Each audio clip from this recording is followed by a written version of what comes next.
그럼 정해진 순서에 따라서 먼저 이해식 후보가 토론을 주도해 진행하겠습니다. 이해식 후보 시작해 주십시오. 네, 제가 판넬을 하나 들고 왔습니다. 잠깐 보여드리면서 말씀을 드리겠습니다. 우리 이재용 후보의 병역 사항과 관련된 중앙선관위에 제출된 서류를 보면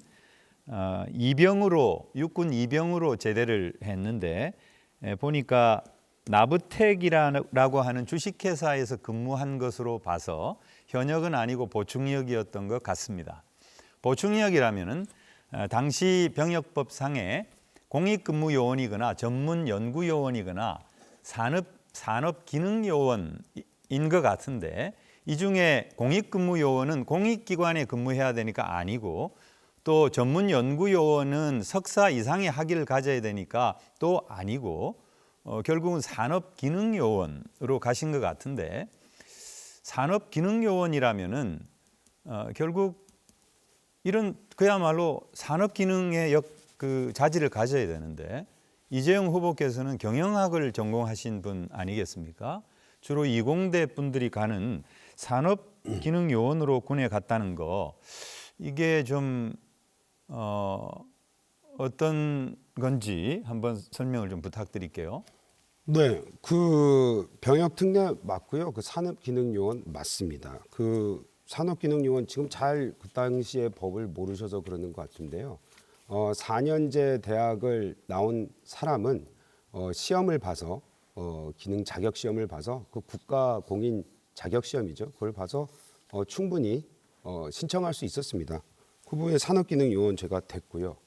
또 경영학을 했다고 해서 경영만 해야 된다는 것은 저는 말이 안 된다고 생각을 합니다.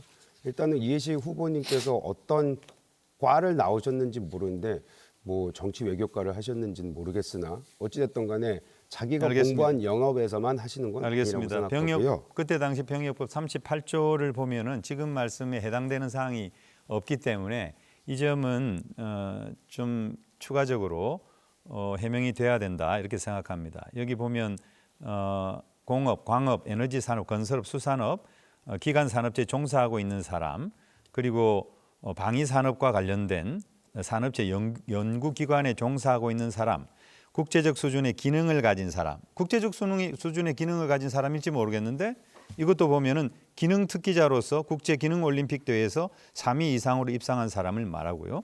후계농, 어업인, 농협 회사법인 뭐 이런 것도 아니기 때문에 법상으로는 좀 문제가 있는 것처럼 보입니다. 그래서 시험을 치셨다고 했는데 그 시험은 그때 당시 국가적으로 운영이 됐던 건가요? 그런 케이스가 있었던 건가요? 그럼요. 굉장히 많았죠. 그 코딩 시험이었고요. 그랬습니까? 코딩 시험을 보고 제가 컴퓨터를 대학에 아까도 말씀드린 끊으셔서 제가 대답을 못했는데요. 제가 알겠습니다. 뭐 경영학과는 네. 나왔지만 뭐 컴퓨터 이 되게 질문 이 좋아해서 정도로 코딩을 좀 하고요. 했습니다. 예, 알겠습니다. 네. 그다음 보면은 우리 후보께서는 2021년도에 서울시장 재보궐선거에서 오세훈 후보의 유세단장을 했습니다. 네. 유세단장을 끝낸 이후, 그러니까 오세훈 시장으로 당선된 이후에 우리 후보의 배우자이신 박정숙 여사께서 위고라고 하는 스마트 시티 연합 국제기구의 사무총장으로 취임을 하셨는데 KBS에서 보도가 있었어요. 보훈 인사 아니냐.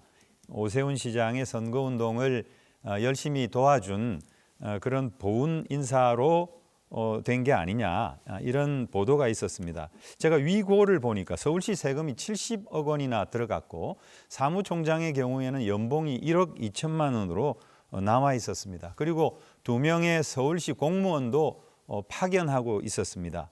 저는 거의 공공기관에 가까운 단체라고 보이는데 선거 직후에 이렇게 공직 진출을 꿈꾸는 정치인의 아내가 이런 자리를 맡아도 되는 것인지 도의적으로 문제제기 충분히 할 수 있는 게 아닐까 이런 생각이 듭니다. 보훈 인사라고 하는 KBS의 어떤 보도 그리고 또 세간의 평가에 대해서 어떻게 생각하시는지 한번 해명해 주시기 바랍니다. 이해식 후보님, 제 시간인가요? 네. 이해식 후보님 참 안타깝습니다. 이제 하다 못해서 경력 단절을 경험했던 그 여성이 다시 한번 커리어를 찾는 거에 대해서 상대 후보 이거 1억 와이프에 2천만 대해서 원 공격을 연봉이고 하신다는 서울시 것이 세금으로 지금 지급이 이 되기 후보에서 때문에 공적인 말씀하실 입장이잖아요. 겁니까? 제가 네, 상대입니다. 두 후보님 제가 잠시, 후보의 예. 상대이지 제 와이프가 당신의 네네. 상대가 아닙니다. 가족금 네. 예의를 지켜주시기를 부탁드리겠습니다. 가족금 좀 두 더 필요하죠. 후보님께 다시 한번 당부의 말씀 드립니다. 주어진 5분의 시간은 이미 마무리되었고요. 이제 다시 한번 발언 시간을 준수해 주시길 다시 한번 당부드립니다.